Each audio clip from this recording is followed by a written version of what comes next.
Boleh ni ke? Okay, ada ibu-ibu yang ingat ke kita berhenti pada ayat berapa? Kalau tak salah saya pada ayat 92.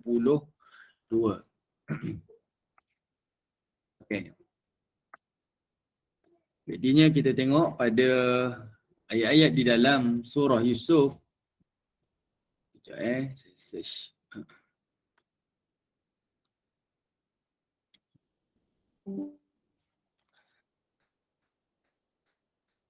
Okey.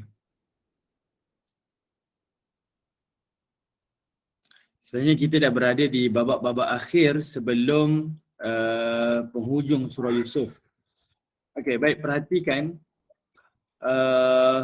iaitu pada babak ini ketika mana kedatangan saudara-saudara Nabi Yusuf AS kali yang ketiga, dan kedatangan itu adalah dengan misi untuk mencari Nabi Yusuf AS, dan mereka pun dah bertanya kepada orang-orang Mesir, dan akhirnya kemungkinan orang-orang Mesir memaklumkan yang mereka cari itu merupakan adalah pemerintah di negara Mesir. Maka mereka pun berjumpa dengan Nabi Yusuf AS. Okay. Lalu bila mereka jumpa dengan Nabi Yusuf AS, maka mereka ceritakanlah kepada Nabi Yusuf AS tentang kesusahan-kesusahan yang mereka tempuh, musibah yang mereka tempuh dengan ayah yang sudah tua, kemudian kerinduan kepada anak-anak dan sebagainya. Lalu Nabi Yusuf AS pun jawab. Dia tanya, hal anlimtum ma fa'altum bi Yusuf wa akhi id antum jahilun. Lalu Nabi Yusuf kata apa? Tahukah kamu apa yang telah kamu lakukan kepada Yusuf dan adiknya ketika itu kamu ni dalam keadaan jahilun, iaitu orang yang tak tahu kesan buruk apa yang kamu lakukan. Pertanyaan Yusuf ni membuatkan abang-abangnya rasa tersentaklah, terkejut. Macam mana Al-Aziz Mesir boleh menyebut nama Yusuf sedangkan Yusuf ini telah dibuang ataupun dibunuh oleh abang-abangnya ketika dia waktu kecil. Tak ada orang pun tahu cerita Yusuf, tiba-tiba Al-Aziz Mesir boleh sebut. Lalu abang dia pun kata, innaka la anta Yusuf, adakah kamu ini Yusuf? Maka Nabi Yusuf AS pun terus menjawab, ana Yusuf wa hadha akhi, ya, aku Yusuf dan ini adikku. Di sini memberikan kita pengajaran, iaitu Nabi Yusuf AS ni waktu begitu dia tak membalas dendam. Okay, dia tak ada rasa pun yang dia nak balas dendam ataupun dia rasa dia nak kenakan abang-abang dia semula. Dulu saya susah, sekarang saya nak awak susah. Tak. Kalau boleh dia nak selesaikan masalah dengan segera. Lalu dia kata apa? Qad mannallahu alaina, dan Allah lah telah mengurniakan nikmat-nikmat kepada kami. Innahu man yattaqi wa yasbir fa innallaha la yudhi'u ajral muhsinin. Okey, ibu-ibu pegang ayat ni ibu-ibu. Macam mana kita belajar daripada kisah Yusuf daripada awal sampailah sekarang dia jadi pemerintah. Satu benda yang kita kata impossible lah. Daripada seorang anak yang dicampak dalam perigi tiba-tiba jadi pemerintah Mesir. Kedua, daripada orang yang bukan orang Mesir, orang Palestin, kemudian berhijrah ke Mesir, akhirnya menjadi pemerintah Mesir. Daripada orang yang dimasukkan ke dalam penjara menjadi banduan, tiba-tiba jadi pemerintah Mesir. Ni semua benda yang tak masuk akal. Tetapi Allah Subhanahu Wa Taala, wa tu'izzu man tasha wa tudhillu man tasha. Allah boleh muliakan siapa yang Allah nak dan Allah boleh hinakan siapa yang Allah nak. Sebab itu Nabi Yusuf kata apa? Macam mana saya boleh berada dekat keadaan ini? Maka Yusuf kata apa? Man yattaqillah, man yattaqi, iaitu siapa yang bertakwa, wa yasbir, dan siapa yang sabar. Dua-dua ni bukan benda senang. Dua-dua ni adalah benda yang susah. Okey, apatah lagi kalau dia memiliki kedudukan dan memiliki kuasa. Kita ada harta, nak jadi kita ni bertakwa dan soleh, dia bukan senang. Kan? Bila kita ada harta, kita ada kuasa, kita ada tahta, nak jadikan kita lebih bertakwa dan lebih sabar, dia bukan benda yang senang. Tapi sebab itu Nabi Yusuf kata apa? Saya dapat semua benda ni adalah kerana may yattaqi wa yasbir fa innallah, kata. Siapa yang bertakwa dan siapa yang sabar, sesungguhnya Allah la yudhi'u ajral muhsinin, tidak akan sia-siakan balasan kepada orang yang berbuat baik. Kata kunci dia tu je. Hidup ni laluilah dengan takwa, laluilah dengan sabar. Memang musibah datang, kesusahan datang, ujian datang. Tapi kalau dilalui dengan takwa, jaga hubungan kita dengan Allah, dan juga wayasbir dan sabar, jaga hubungan kita dengan manusia, insya-Allah Allah tak akan sia-siakan pekerjaan kebaikan itu. Allah mesti akan memberi balasan dengan sebaik-baik balasan. Yang ini adalah kata kunci. Macam mana Yusuf boleh duduk di satu kedudukan yang tak masuk akal, sedangkan beliau ini, baginda Nabi Yusuf AS ni merupakan orang yang bukan orang Mesir, merupakan banduan, apatah lagi ditakdirkan Allah dibenci oleh adik-beradiknya sendiri. Dan inilah hikmah yang Allah Ta'ala tunjukkan kepada kita bagaimana Yusuf AS boleh duduk di tempat yang paling tertinggi. Baik. Apa yang berlaku lagi? Lalu abang dia pun kata, Tallahi, demi Allah, laqad atharakallahu alaina wa in kunna la khati'in, dia kata. Dia kata Allah Subhanahu wa taala telah memuliakan engkau daripada kami, dan kami ni adalah orang yang melakukan kesalahan.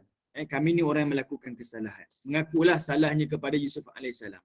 Dan Yusuf kata apa? La tathriba alaikumul yaum. Hari ini tidak ada cercaan, tidak ada perkataan yang buruk kepada kamu pada hari ini. Yaghfirullahu lakum wa huwa arhamur rahimin. Allah ampunkan dosa kamu, dan dialah Allah Tuhan yang arhamar rahimin, Tuhan yang mengasihani, Tuhan yang Maha Pengasih lagi Maha mengasihani. Ayat 92 ni, inilah ayat yang Nabi SAW gunakan ketika mana Nabi memasuki kota Mekah. Nabi masuk je kota Mekah, ada satu peristiwa tu namanya peristiwa Fathu Mekah, pembukaan kota Mekah. Nabi jadi pemerintah di kota Mekah, orang Quraisy kalah dengan Nabi. Lalu Nabi SAW sebut perkataan ini, La tathriba alaikumul yaum. Hari ini tidak ada orang yang dicerca, yang dihina, yang diremehkan, dikutuk dan sebagainya. Yaghfirullahu lakum. Kata Nabi, Allah mengampuni dosa-dosa kamu semua. Okey. Sepatutnya ikut logik akal kita, bila kita ada kuasa, orang yang dulu lakukan macam-macam pada kita, waktu inilah kita ada peluang untuk melakukan sesuatu kepada mereka, balas balik apa yang mereka lakukan. Tapi itu tak berlaku kepada Nabi Yusuf dan tak berlaku kepada Nabi SAW. Ini adalah sifat pemaaf. Macam mana nak dapat sifat pemaaf ni? Kembali pada ayat ni ibu-ibu. Iaitu siapa yang bertakwa dan siapa yang bersabar. Benda ni susah, sangat susah. Saya sendiri pun melalui benda ni sangat susah. Tapi kita sentiasa ingatkan diri kita. Bila ada orang khianati kita, kalau ada orang melakukan tikam kita daripada belakang, kalau orang muda kata apa, ada orang sailang kita, sentiasalah takwa kepada Allah dan sentiasa bersabar. Bila kita takwa kepada Allah, kita tahu apa yang berlaku kepada kita tu semuanya atas kehendak dan ketentuan Allah. Allah yang izinkan. Sama ada manfaat ataupun mudarat. Automatik kitanya rasa marah tu akan cool, akan tenang balik. Sebab kita meyakini apa yang kita dapat adalah datangnya daripada Allah. Dan yang keduanya adalah yasbir. Kita ni bersabar. Apa-apa yang ditimpa kepada kita, kita belajar untuk bersabar. Ibu-ibu ingat tak? Ada satu ayat Allah sebut dalam Quran, wasta'inu bis-sabri was-salah. Allah kata apa? Mintalah pertolongan dengan Allah bis-sabri, dengan sabar, was-salah, dan juga dengan salat. Ayat ni mudah faham.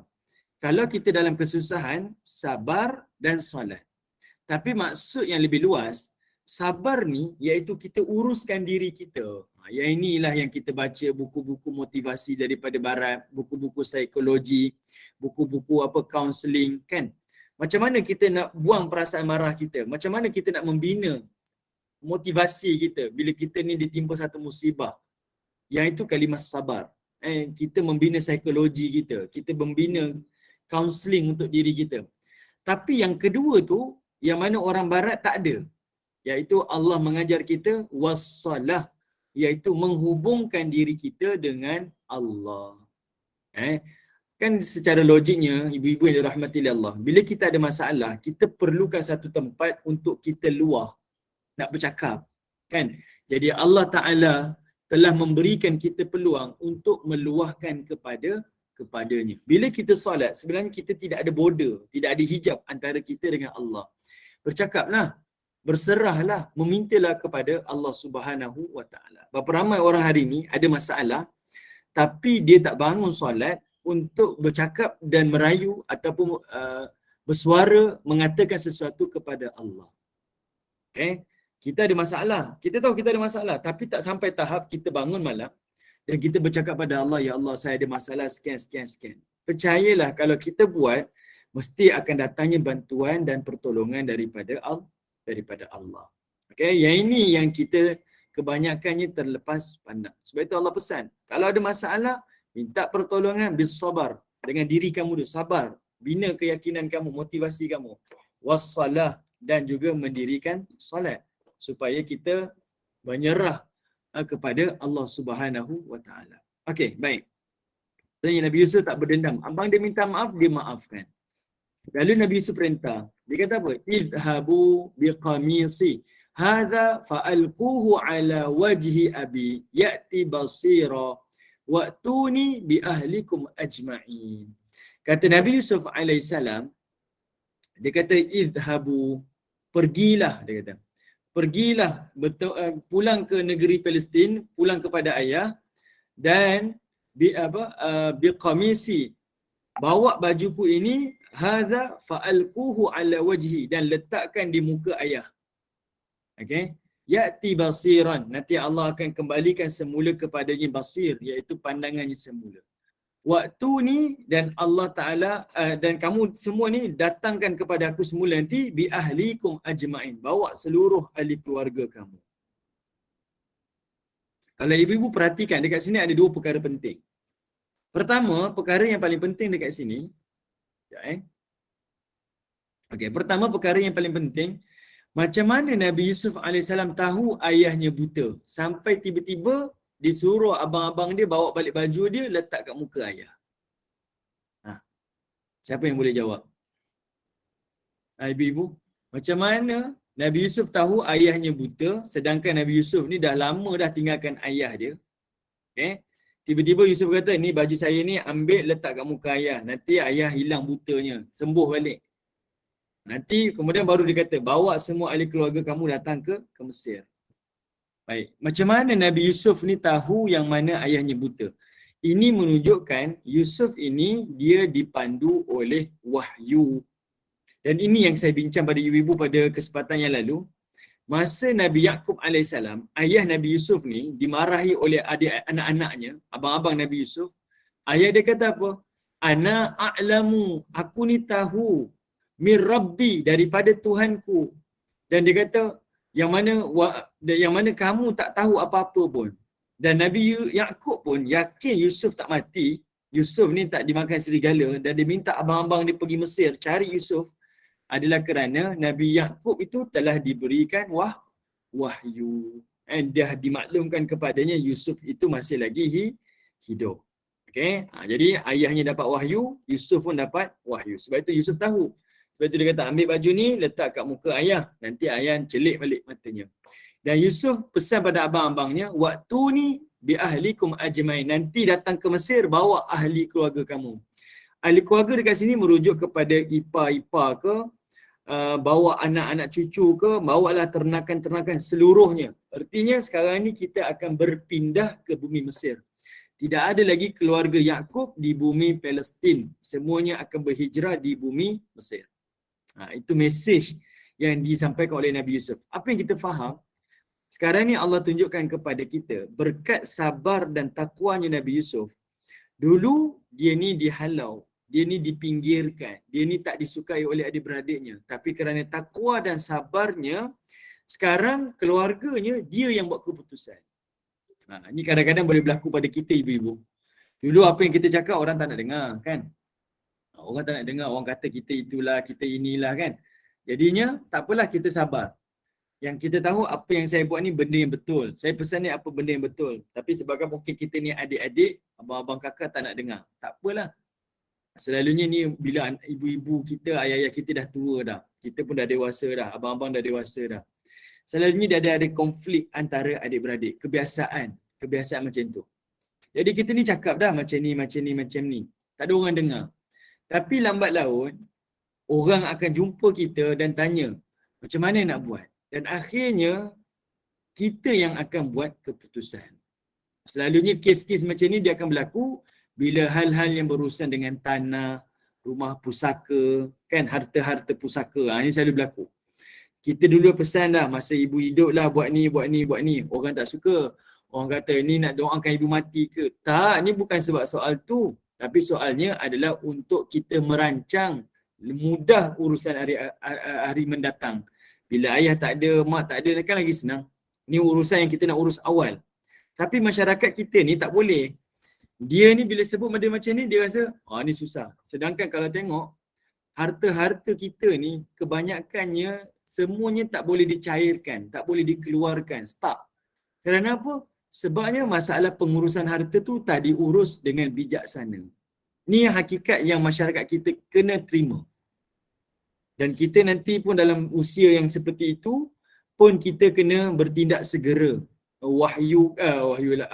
Wasiatkan kepada anak-anak kita. Ni harta-harta ni ayah dah wasiat siap-siap. Supaya apa? Supaya harta tu tidak stuck. Okay, jangan sampai dia tak boleh dicairkan, tak boleh dipindahkan. Kerana apa? Si pemilik dah meninggal dunia. Dia tak boleh diwasiatkan, tak boleh diuruskan oleh waris-waris yang berikutnya. Itu satu kerugian. Okay. Jadi bila ada anak-anak yang bercakap benda macam ni, selalunya tak diterimalah. Kamu ni nak ayah mati ke bla bla bla bla, akhirnya bergaduh berkelahi.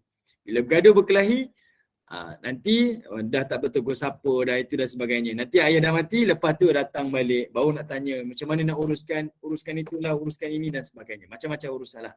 Ni banyak masalah. Dan Allah Ta'ala ajar kepada kita, selagi mana kita bertakwa, selagi mana kita bersabar, percayalah, kalau orang dulu tolak kita, nanti lambat laun orang akan datang kepada kita dan minta nasihat kepada kita. Dan Yusuf macam itu juga.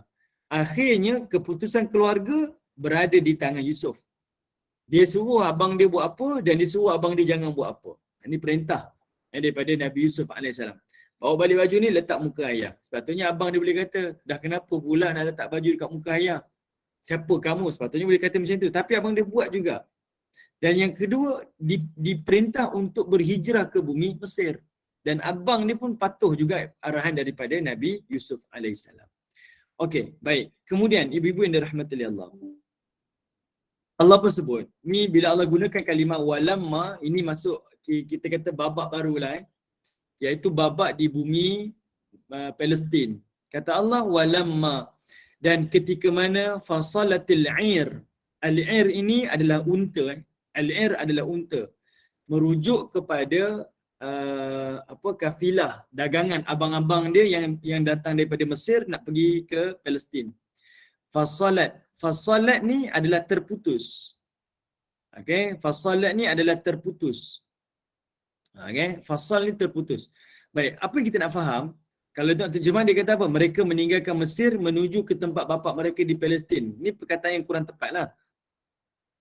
Sebenarnya kalimah ni nak menunjukkan daripada Mesir ke Palestin ni dia ada laluan utama. Okey, dia ada laluan utama.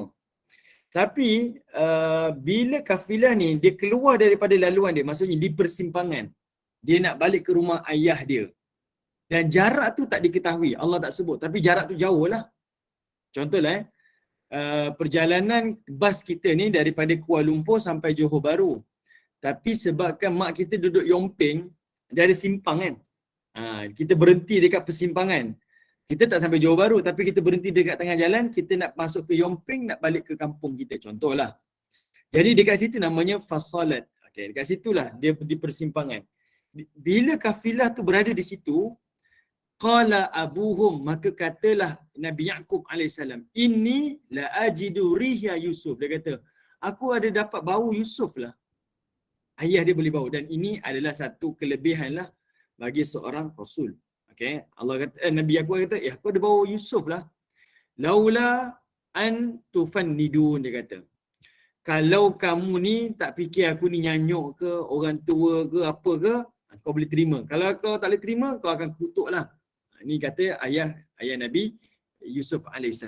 Okay, dia dah boleh bau dah baju Nabi Yusuf AS.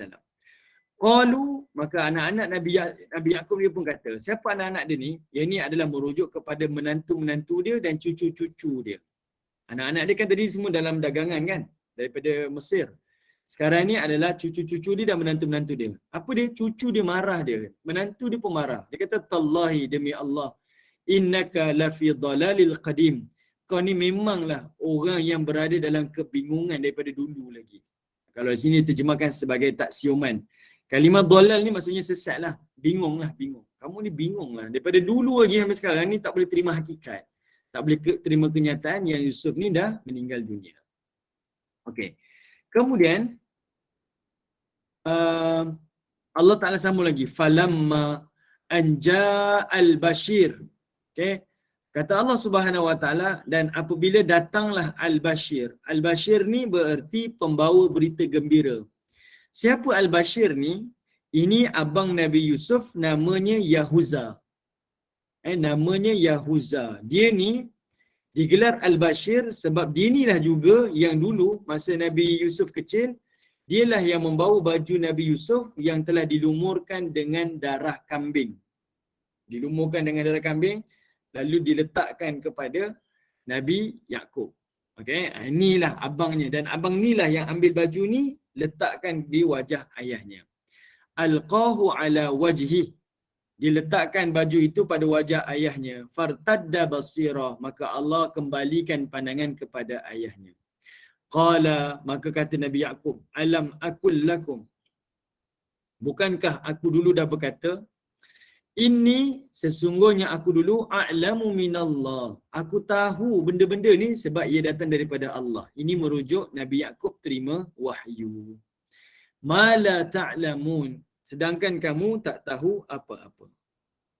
Okey, dia mengaku aku ni tahu sebab datang daripada Allah melalui wahyu. Ma la ta'lamun, dan kamu ni tak tahu apa-apa. Okey, kemudian qalu, maka berkatalah anak-anak Nabi Yaqub, ya abana, wahai ayah kami, istaghfir lana dhunubana, ampunkanlah dosa-dosa kami ni, inna kunna khati'in, sesungguhnya kami ni adalah orang yang melakukan kesalahan. Qala, maka jawab Nabi Yaqub, saufa astaghfiru lakum rabbi innahu huwal ghafurur rahim. Dia kata, aku akan minta pengampunan daripada Allah, sesungguhnya Allah itu Tuhan yang Maha Pengampun dan Tuhan yang Maha Menyayangi. Ibu-ibu perhatikan, Nabi Yaqub menggunakan kalimah saufa astaghfiru lakum rabbi. Aku akan minta pengampunan daripada Allah, dia kata. Kalau Nabi Yusuf, bila abang dia minta maaf, dia kata apa? Aku maafkan. Aku maafkan. Sekarang juga aku maafkan. Tapi Nabi Yaqub dia tangguhkan. Dia kata apa? Aku akan minta keampunan daripada Allah. Okey, sekarang ni ibu-ibu yang dirahmati oleh Allah. Kenapa Nabi Yaqub sebut ayat 98 ni dia akan minta pengampunan daripada Allah? Kenapa dia tak kata okeylah ayah maafkan kamu semua? Kenapa? Kenapa dialognya tak macam dialog Nabi Yusuf AS? Saya ampunkan kamu semualah, ayah tak ambil hatilah. Tapi ayah dia kata tak, nanti ayah minta pengampunan kepada kamu. Kenapa? Ada ibu-ibu bonda-bonda yang boleh menjawab? Kenapa Allah Ta'ala tunjukkan Nabi Yaqub ni dia kata saufa. Ada future tense kat situ. Kata kerja masa depan. Nanti ayah akan minta tolong pengampunan. Kenapa ya? Baik, jawapannya, okey, Bonda Nixon kata menunggu wahyu. Okey, lagi ada yang cuba?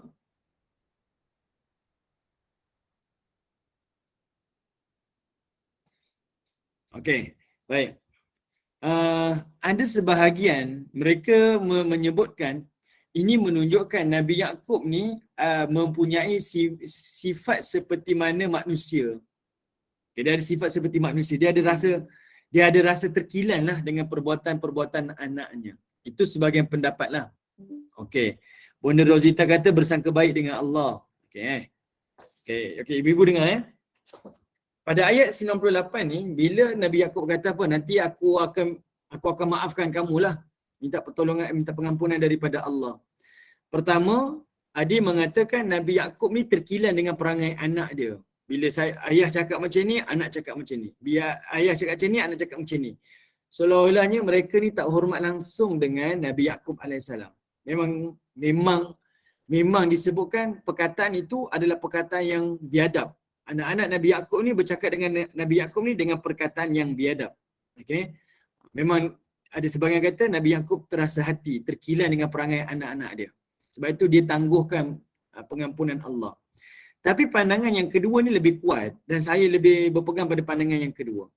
Nabi Yaakob kata, "Saufa astaghfiru lakum rabbi." Aku akan minta pengampunan Allah, aku akan minta pertolongan, aku akan minta pengampunan untuk kamu daripada Allah. Maksudnya, bagi Nabi Yaakob, anaknya tak pernah buat salah. Okay, dengar betul-betul ibu? Bagi Nabi Yaakob, anak-anaknya tak pernah buat salah. Walaupun anaknya biadab, walaupun anaknya membuatkan ayahnya duka cita, sedih sampai buta, tapi bagi Nabi Yaakob, tak, kamu tak pernah salah. Kamu tak pernah buat salah dengan ayah. Sebab itu ayahnya tak cakap, ayah maafkan kamu. Tak, dia tak macam dialog Nabi Yusuf. Kalau Nabi Yusuf yang tadi, ibu-ibu tengok, perhatikan betul-betul. Kalau jawapan Nabi Yusuf yang tadi, dia kata apa? La tathriba alaikumul yawm. Hari ini tidak ada lagi perkataan-perkataan nista ke, perkataan-perkataan terkutuk kepada kamu. Maksudnya aku tak akan marah kamu. Aku dah maafkan kamu. Lalu dia kata yaghfirullahu lakum. Allah pun maafkan kamu. Itu dialog daripada Nabi Yusuf. Tapi dialog ayah dia kata apa? Aku akan minta pengampunan daripada Allah. Akan minta pengampunan daripada Allah untuk kamu. Maksudnya, bagi ayah dia, anak tak pernah salah. Dan ini sifat ayah kan? Anak tak pernah salah. Yang ayah dia minta ni adalah ayah dia kata, nanti ayah minta pengampunan dosa kamu ni daripada Allah. Sebab anak tak pernah salah dengan ayah.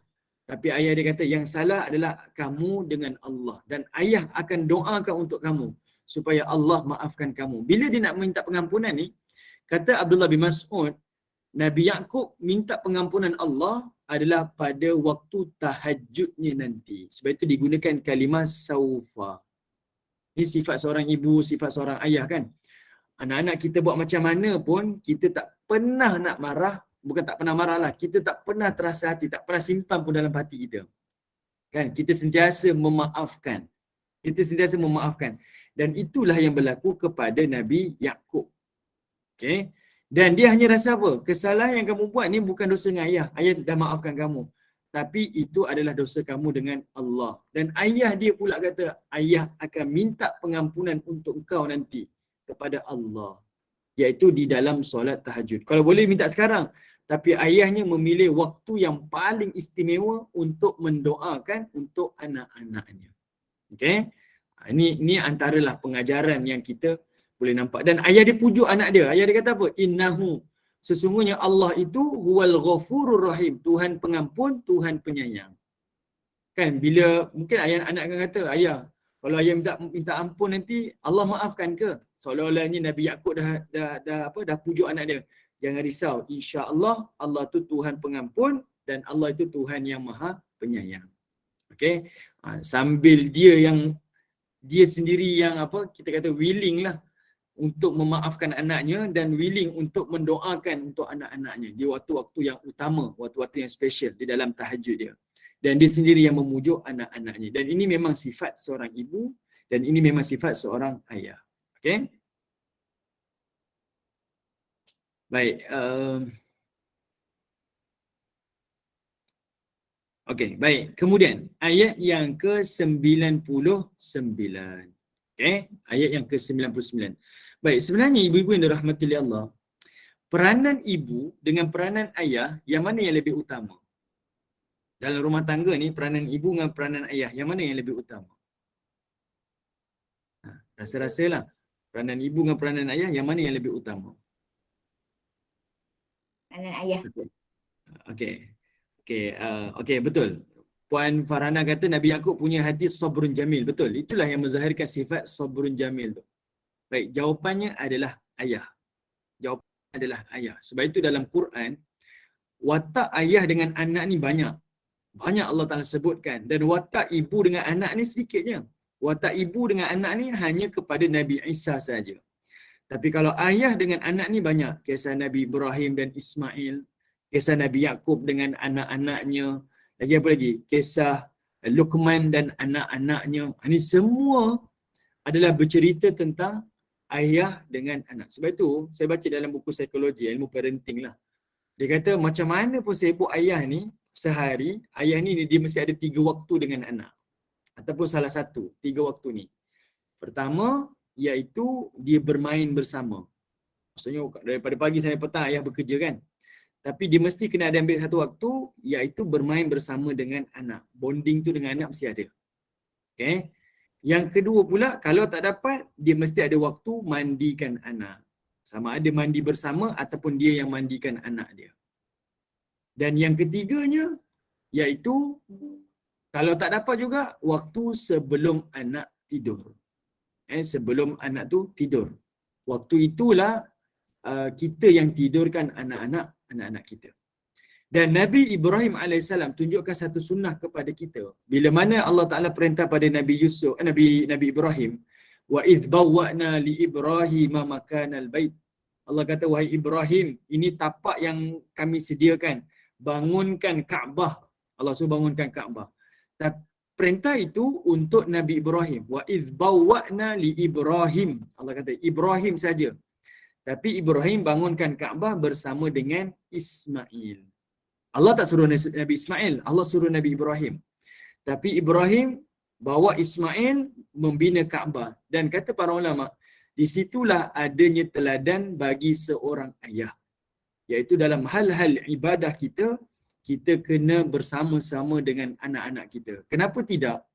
Kalau berjalan boleh bawa anak-anak, pergi bersukan boleh bawa anak-anak, pergi jalan-jalan shopping kompleks boleh bawa anak-anak, kenapa tidak bawa beribadah dengan anak-anak? Pergi jamaah dengan anak-anak, pergi dengan kuliah dengan anak-anak, kan? Pergi bayar zakat dengan anak-anak. Kenapa dalam hal-hal ibadah ni kita tak boleh membawa anak kita bersama-sama dengan kita? Okey. Dia menunjukkan ada bonding yang sangat kuat lah di antara anak dengan ayah. Okey, anak tu akan jadi lebih lembut hati. Peranan ibu tak dinafikan akan lembutkan hati anak, akan menjadikan anak tu lebih halus jiwanya. Tapi dengan ayah ni, anaknya lebih kuat, lebih berani, lebih berkeyakinan tinggi. Dua-dua ni memainkan peranan yang sangat-sangat penting. Tapi antara ibu dengan anak, ya, ayah tu lebih utama. Dan ini ingatan untuk saya jugalah dan ingatan untuk para ayah-ayah, iaitu sentiasa memberikan perhatian kepada keluarga.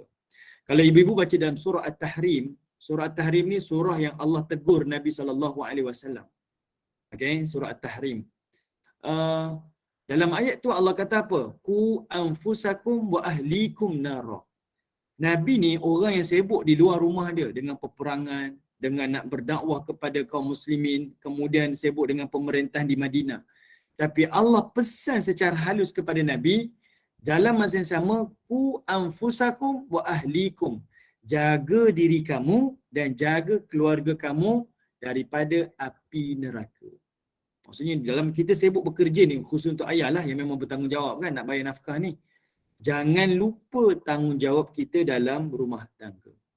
Okay? Kadang-kadang kita serah bulat-bulat kan pada isteri. Serah sajalah, isteri biar isteri buatlah, tak apalah, pandai-pandai.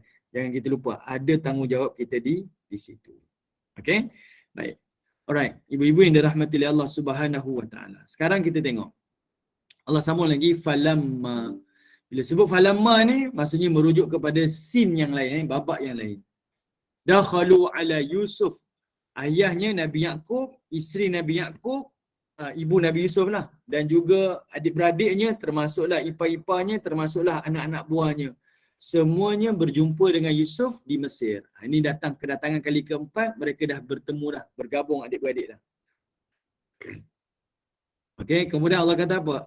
Wa ilaihi abwaih. Maka ketika itu Nabi Yusuf ni menjemputlah ahli keluarganya, termasuklah abwaih.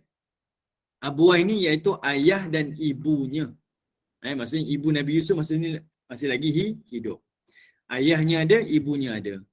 Wa qala, dan kata Nabi Yusuf, udkhulu Misr. Dia kata apa? Masuklah ke Mesir. Insyaallahu aminin. Dia kata insya-Allah lah ayah, ibu, abang-abang, anak-anak semua berada dalam keadaan keselamatan. Ini adalah semuanya dah berpindah ke Mesir. Kisah Yusuf, orang Bani Israel, Yahudi masuk ke kota Mesir. Kisah Musa nanti, anak cicit kepada Nabi Yusuf, dia akan bawa Bani Israel keluar daripada bumi Mesir. Okey, baik ibu-ibu yang dirahmati Allah, perhatikan Nabi Yusuf kata apa? Masuk ke dalam Mesir, insya-Allah kamu akan selamat, akan aman. Ayat ni nak tunjukkan Yusuf ni adalah pemerintah. Yusuf ni adalah pemerintah. Dia ni berkuasa mutlak. Apa-apa yang berlaku di Mesir duduk di bawah tanggungjawab dia, duduk di bawah pemerintah dan kuasa dia. Walaupun dia memiliki kuasa, tapi Yusuf kata apa? Ayah, ibu semua masuk ke Mesir ni, selamat datang. Allah yang akan memberi keselamatan. Dia tak kata dia, tapi dia kata Allah yang memberi keselamatan. Kadang-kadang kita ni kalau ada kuasa, buat pula kita ni mungkinlah YB ke, ketua polis ke, jangan risau, beres, jangan risau. Ini semua saya settlekan lah. Semua ni duduk bawah saya. Kita selalu kembalikan itu semuanya bawah kita.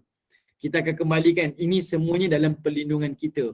Tapi Nabi Yusuf yang pegang jawatan yang paling tertinggi ni, dia kata tak, insya-Allah Allah lah yang memberi keselamatan. Sedangkan Mesir tu di bawah tangan Yusuf. Apa-apa keputusan pun boleh buat. Tapi Yusuf kata apa? Ayah, ibu datang, adik-beradik semua datang kat sini, Allah yang melindungi, bukan Yusuf yang melindungi. Boleh faham ibu-ibu? Kan? Yang ni satu pengajaran. Walaupun dia ni orang yang berkuasa, tapi dia tetap meletakkan Allah lah yang memberi perlindungan. Okay? Allah lah yang memberi perlindungan. Susah nak jumpa macam ni, dan ini pengajaran. Bila orang ada kuasa, ada tahta, ada kerajaan, ada kedudukan, kaya raya pula, jarang-jarang orang akan sandarkan apa yang dimiliki itu kepada Allah. Kebiasaannya manusia akan terus takabur. Ada harta jadi takabur. Ada ilmu jadi takabur. Ada tahta jadi takabur. Tapi Nabi Yusuf AS mengajar kita, lagi dia berada di tempat yang tinggi, lagi dia sedar diri.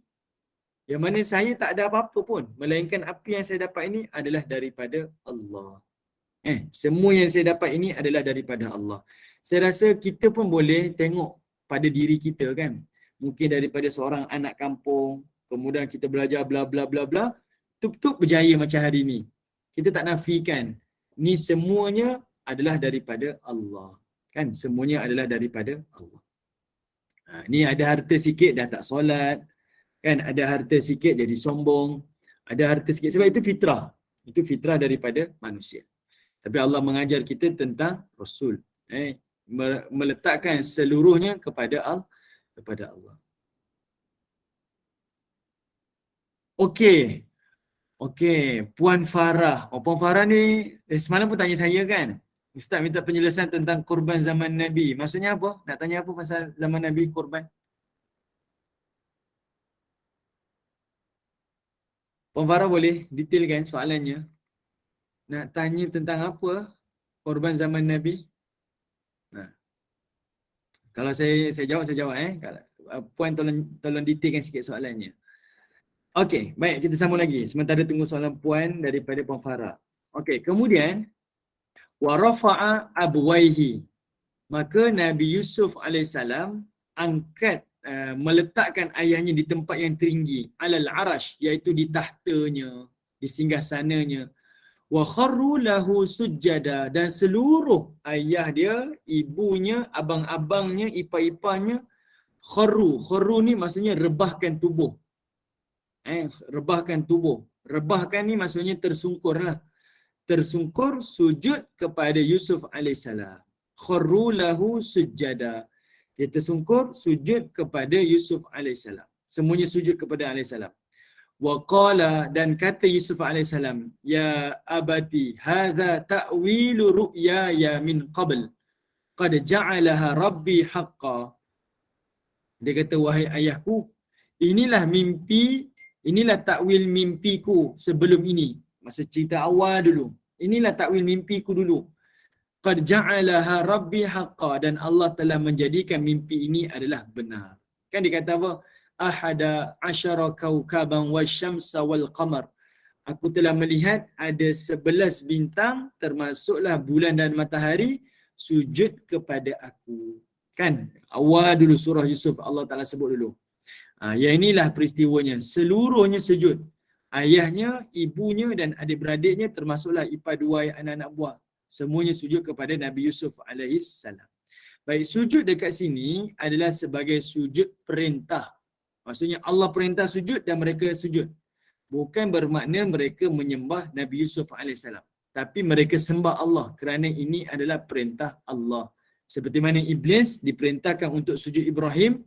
Kalau Ibrahim sujud, Iblis sujud, bukan bererti Iblis tu sujud kepada Adam, mentuhankan Adam. Tak. Tapi sujudnya Iblis adalah kerana perintah Allah. Jadi sujudnya ayah ibu dia ni adalah kerana perintah Allah.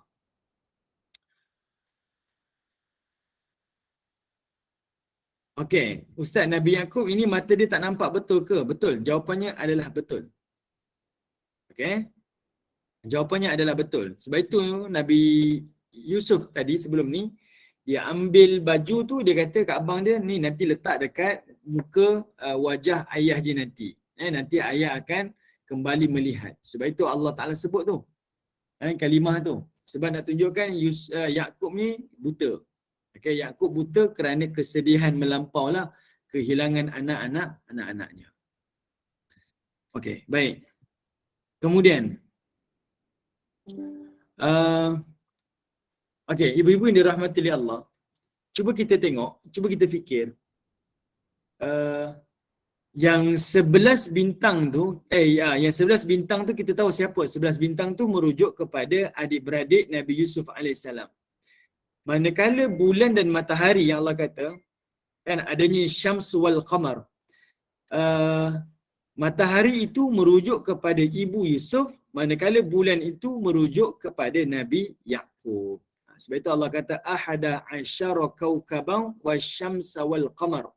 Termasuklah bintang 11 dan termasuklah bulan dan matahari. Bulan itu Nabi Yaakob, manakala matahari itu adalah ibu kepada Nabi Yusuf alaihissalam.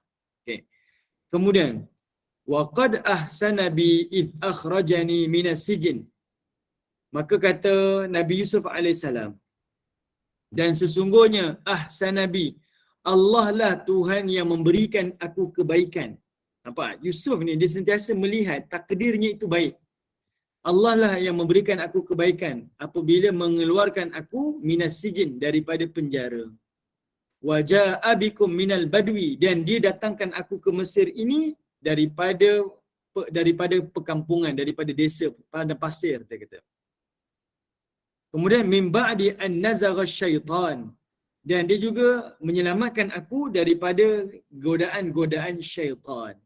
Baini wa baina ikhwati, iaitu di antara aku dan juga di antara saudara-saudaraku. Maksudnya Yusuf sebut balik, dia kata, ya Allah ni memang baik. Allah lah yang buat kebaikan masa saya masuk penjara. Allah lah yang buat kebaikan masa saya ni dihasut oleh syaitan, bergaduh adik-beradik. Allah lah yang sangat baik yang keluarkan saya daripada Palestin masuk ke Mesir. Setiap musibah yang ditimpa pada Yusuf, Yusuf kata apa? Allah sentiasa baik. Allah sentiasa baik. Dia sentiasa bersangka baik dengan takdir Allah. Orang kita kata apa? Berdamailah dengan takdir. Okay? Yang ini pengajaran yang kita perlu belajar. Sentiasa melihat Allah.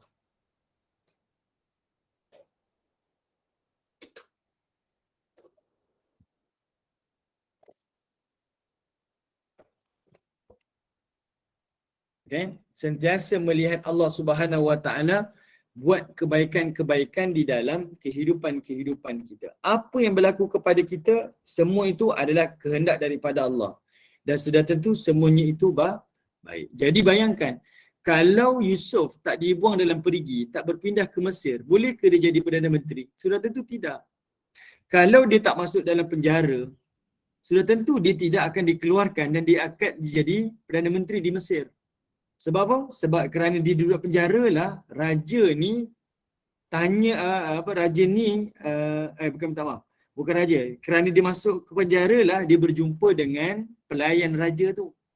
Dan pelayan raja tu lah yang lobby kepada raja bagi tahu yang mana ada seorang yang pandai takwil mimpi. Semuanya itu adalah takdir yang telah disusun oleh Allah. Yang pentingnya sekarang adalah kita sentiasa bersangka baik dengan Allah. Dan inilah yang disebutkan oleh Nabi Yusuf AS. Kemudian Allah kata apa? Inna Rabbi latiful liman yasha. Kata Allah Subhanahu Wa Taala, sesungguhnya Tuhanku itu latif lima yasha, tentang apa yang dia kehendaki. Okey, perhatikan kalimah latif. Allah ni dikenali dengan nama latif. Latifnya Allah, Tuhan yang maha halus. Halus dekat sini iaitu Allah memberikan pertolongan sampai kita tak perasan. Allah memberikan kita pertolongan sampai kita tak perasan. Macam mana ya saya boleh sampai ke PhD contohlah. Saya boleh belajar sampai PhD. Kita nampak usaha kita tapi kita terlupa. Masa kita nak dapat PhD tu, siapa yang bagi beasiswa? Allah takdirkan, iaitu ada orang yang sudi bagi beasiswa kepada kita. Allah takdirkan juga, Allah berikan kesihatan pada isteri dan anak-anak kita. Sampai kita tak payah runsing pasal kesihatan anak-anak kita untuk beri tumpuan kepada PhD kita. Apa yang kita lalui, ya, kita nampak ada usaha kita. Tapi sebenarnya banyak lagi pertolongan-pertolongan daripada Allah.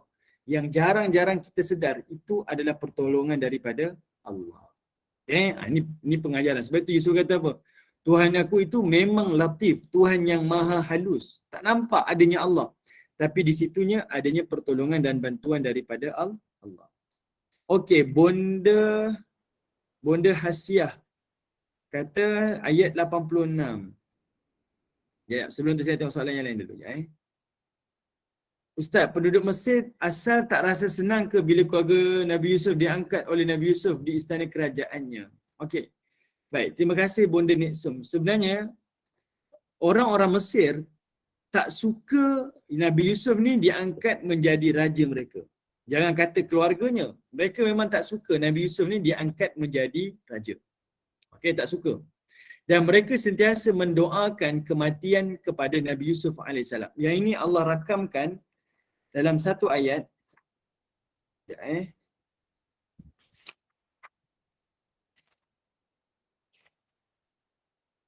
Ibu-ibu boleh tengok pada surah Ghafir.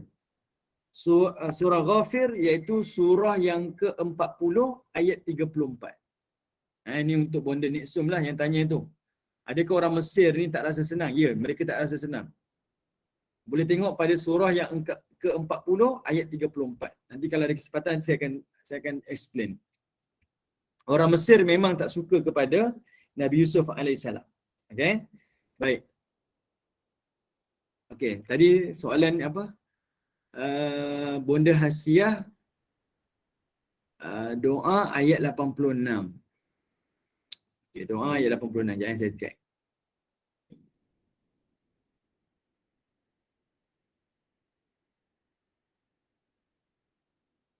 Okey.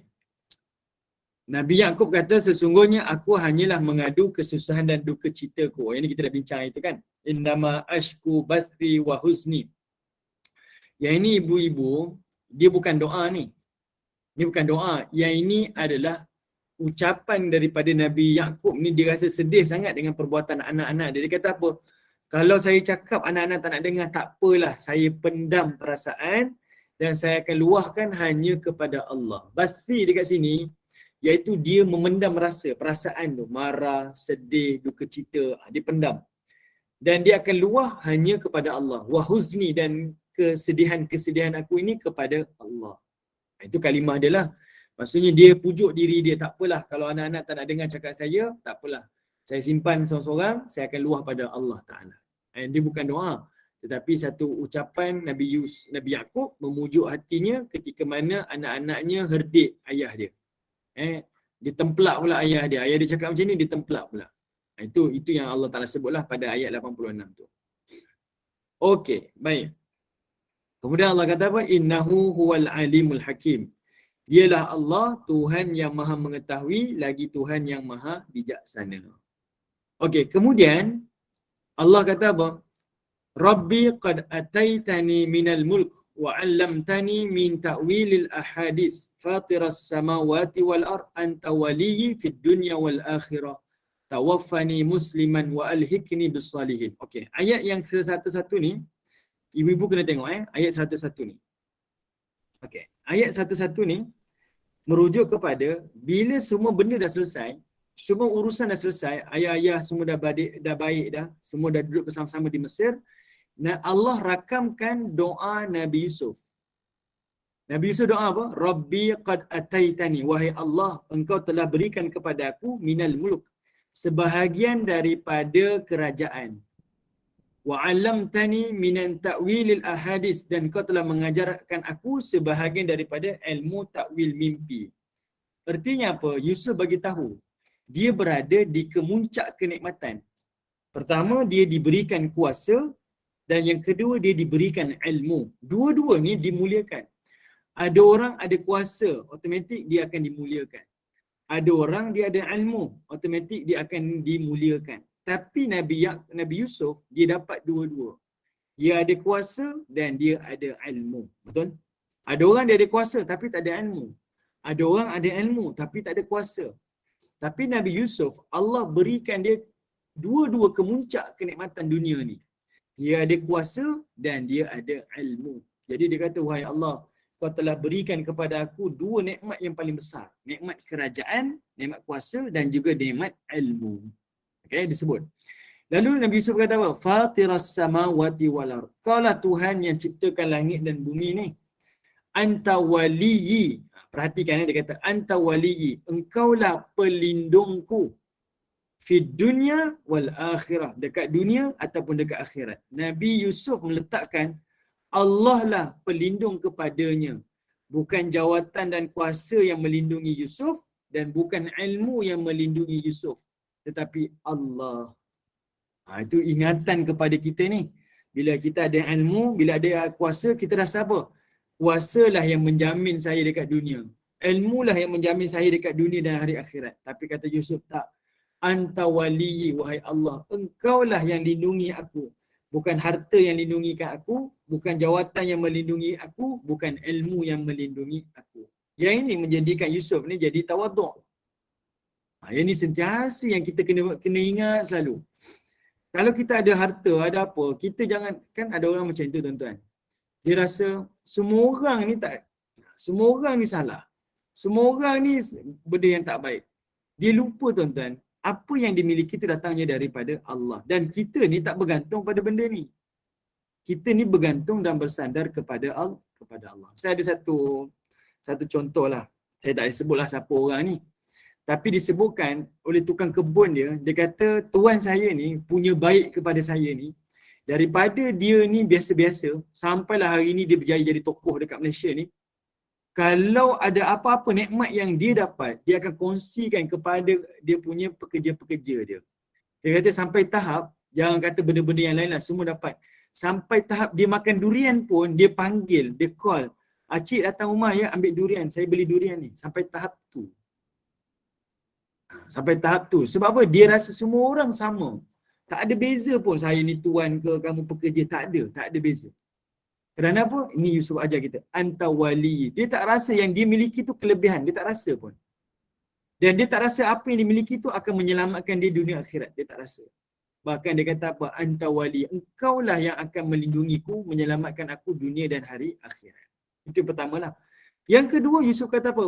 Tawaffani musliman wa alhiqni bis salihin. Matikan aku dalam Islam dan hubungkan aku dengan orang-orang soleh. Ibu-ibu tak rasa pelik ke? Nabi Yusuf dia kan Nabi. Kenapa pula dia nak minta pada Allah supaya dimatikan sebagai Muslim? Sudah tentu dia akan mati secara Muslim. Tapi dia minta, ya Allah matikan aku. Wa tawaffani. Tawaffani. Tawaffani ni dia datang daripada kalimah wafa. Wafa ni maksudnya sempurna. Kita kata wafat lah, wafat. Ni sempurna. Maksudnya tugasan kita selesai dekat dunia ni, barulah Allah ambil nyawa kita. Yusuf minta Allah matikannya nanti dalam keadaan Muslim. Inilah sebab kenapa Yusuf ni dia tak berdendam, dia tak berhasad dan dia tak membalas kejahatan orang lain dengan kejahatan. Sebab apa? Dia sentiasa minta pada Allah, wafatkan saya nanti sebagai Muslim. Muslim ni datang daripada kalimah salaman. Salaman ni apa? Bila ada seorang sahabat ni, dia tanya pada Nabi, Ya Rasulullah, apakah itu Islam? Nabi kata apa? Islam itu orang yang mansalima, orang yang menyelamatkan tangannya dan lidahnya daripada menyakiti orang lain. Okey, saya nak sebut macam ni ibu-ibu. Nabi Yusuf ni hidup dia, objektif dia, dia merancang kematian dia.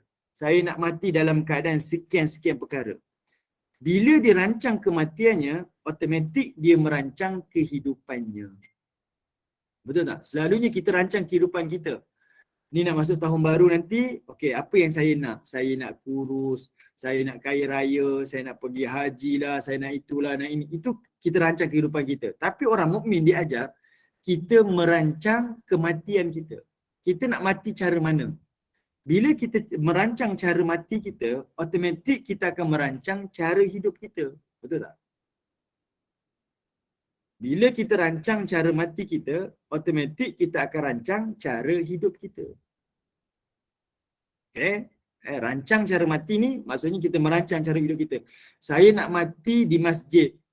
Saya nak mati dalam keadaan orang sayang saya. Saya nak mati dalam keadaan semua bla bla bla. Kita dah ni. Nak mati macam tu, artinya kita merancang kehidupan kita. Kita kena jadi orang masjid, kena rajin berjamaah. Betul? Jadi itulah yang menyebabkan Yusuf ni, dia ni tak ada rasa hasad, tak ada rasa marah pun dengan adik-beradik dia. Sebab apa? Otaknya divisualkan, objektif hidup dia, saya nak mati keadaan macam ni.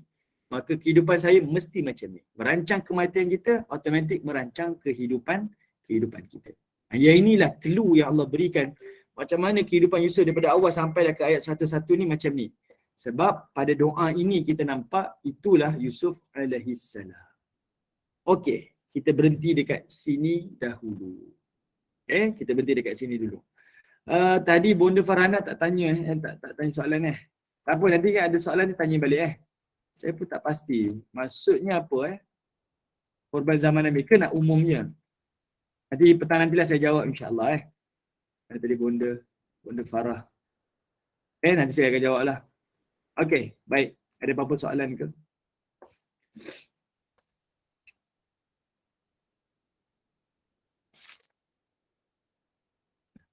Kalau tak ada, saya serahkanlah kepada bonda moderator kita, Bonda Norini. Alhamdulillah. Ustaz nak tanya. Boleh. Ustaz, waktu zaman Nabi Allah Yusuf masuk ke bumi Mesir, waktu tu zaman pemerintahan Malik, bukan Fir'aun kan? Adakah orang-orang Mesir tu ada yang daripada kaum Kipti ataupun bangsa Mesir yang asal? Okey, baik. Yang ini satu soalan yang saya tak mampu jawab lah sebab tak dihuraikan dan tak disebutkan secara detail lah. Sama ada mereka ni terlibat ataupun tak terlibat, ada bangsa Kipti ataupun tidak, wallahu ta'ala alam, saya tak pasti. Cumanya kemungkinan ada bangsa Kipti. Sebab apabila Nabi Musa alaihissalam berdakwah di kota Mesir tu, Nabi Musa bercakap dengan bangsa Kipti. Nabi Musa bercakap dengan bangsa Kipti. Dan bangsa Kipti ni dia kut balik dialog yang mereka ucap pada zaman Nabi Yusuf alaihissalam. Maksudnya kemungkinan memang ayah nenek moyang bangsa Kipti ni ada pada zaman pemerintahan tu. Saya sebutkan tadi kan. Saya share lagi sekali. Saya tak share tadi. Saya kata tadi surah yang ke-40. Tadi Bonda Nixum tanya soalan tu. Surah yang ke-40 ayat 36.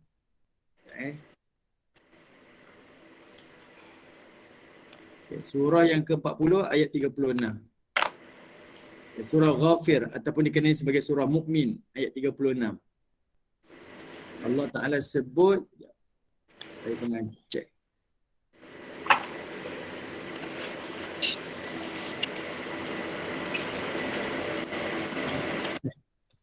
Silah. Ayat 36. Tak maaf ya Ayat 34. 34. 34, minta maaf. 34.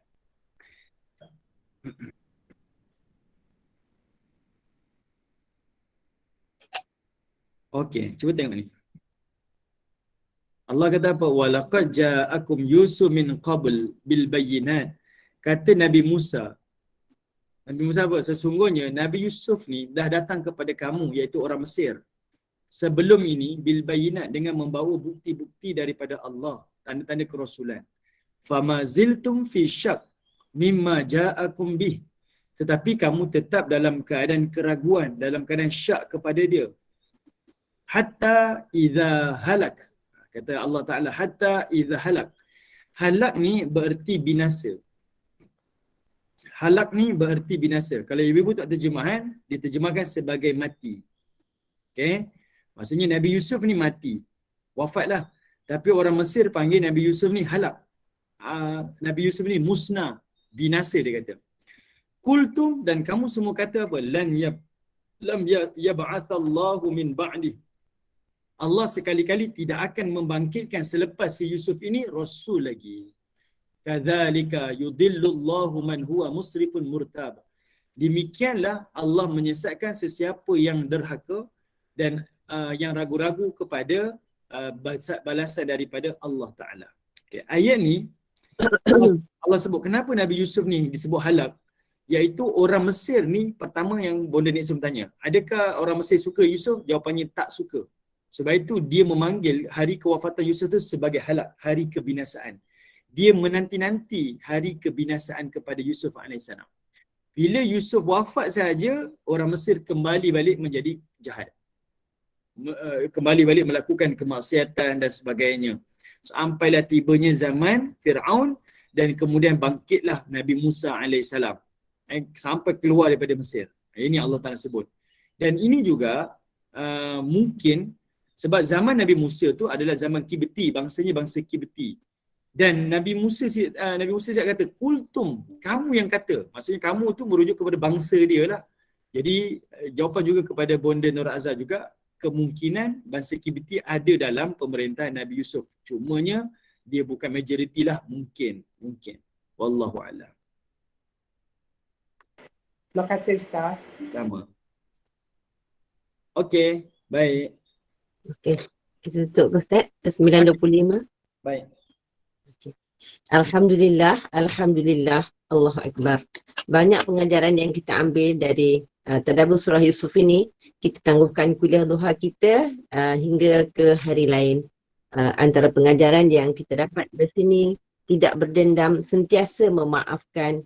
Rezeki itu adalah daripada Allah dan redha untuk hari ini kita di bawah, besok kita akan di atas. Hidup ni seperti roda. Seperti Nabi Yusuf, daripada tiada apa-apa menjadi pemerintah. Sentiasa memberi perhatian kepada keluarga, nikmat kuasa di dunia dan di akhirat adalah dengan perlindungan dari Allah. Rancang cara mati, itu merancang cara hidup kita, insyaAllah. Izinkan saya maklumkan kuliah-kuliah selanjutnya Ustaz. Boleh.